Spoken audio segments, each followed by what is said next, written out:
আন কাতাদা রাদিয়াল্লাহু তাআলা আনহু قال قال রাসূলুল্লাহ সাল্লাল্লাহু আলাইহি ওয়াসাল্লাম হযরত কাতাদা তিনি বর্ণনা করছেন, তিনি বলছেন রাসূল কারীম সাল্লাল্লাহু আলাইহি ওয়াসাল্লাম বলেছেন, মানিক তাতা শিবরাম মিনাল আরজি জুলমান, কেউ যদি জমিনের 1 বিঘত অংশ জুলুম করে কেটে নেয়, জোর করে নিয়ে নেয়, ছিনিয়ে নেয়, কেড়ে নেয়,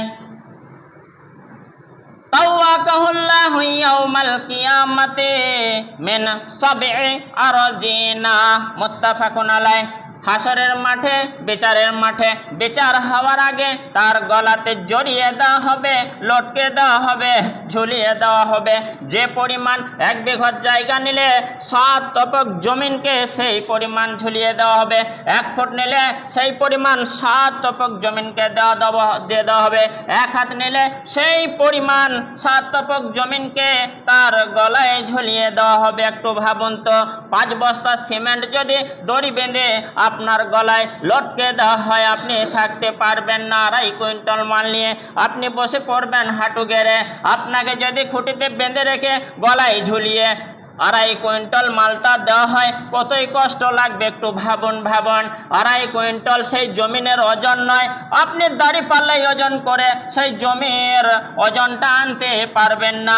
7 তপক জমিন কতটা দূরত্ব আপনার আমার জানা নেই। তো সেই 1 বিঘত জোর করে যদি জায়গা নিয়ে না হয়, বেশি নিলে সেই পরিমাণ 7 তপক জমিনকে তার গলায় ঝুলিয়ে দেওয়া হবে।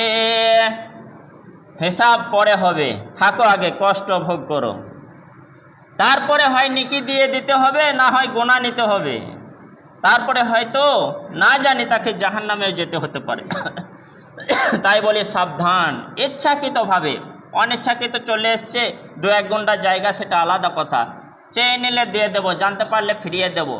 কিন্তু ইচ্ছাকৃতভাবে 1 লিঙ্গ জায়গা জমি কারো নেব না।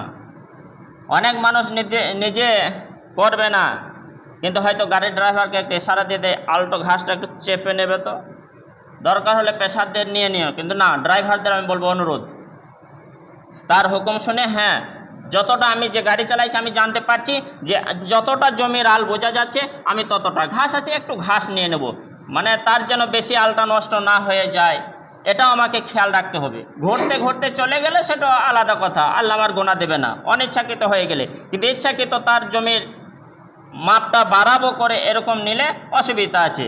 তো যাই হোক, আল্লাহ তাআলা আমাদের সকলকে সুমতি দেন যেন কোরআন আর হাদিসের ওপর আমল করে চলতে পারে। সকলে একবার শেষকালে বলি আল্লাহুম্মা আমিন। ওয়া মা আলাইনা ইল্লাল বালাগ।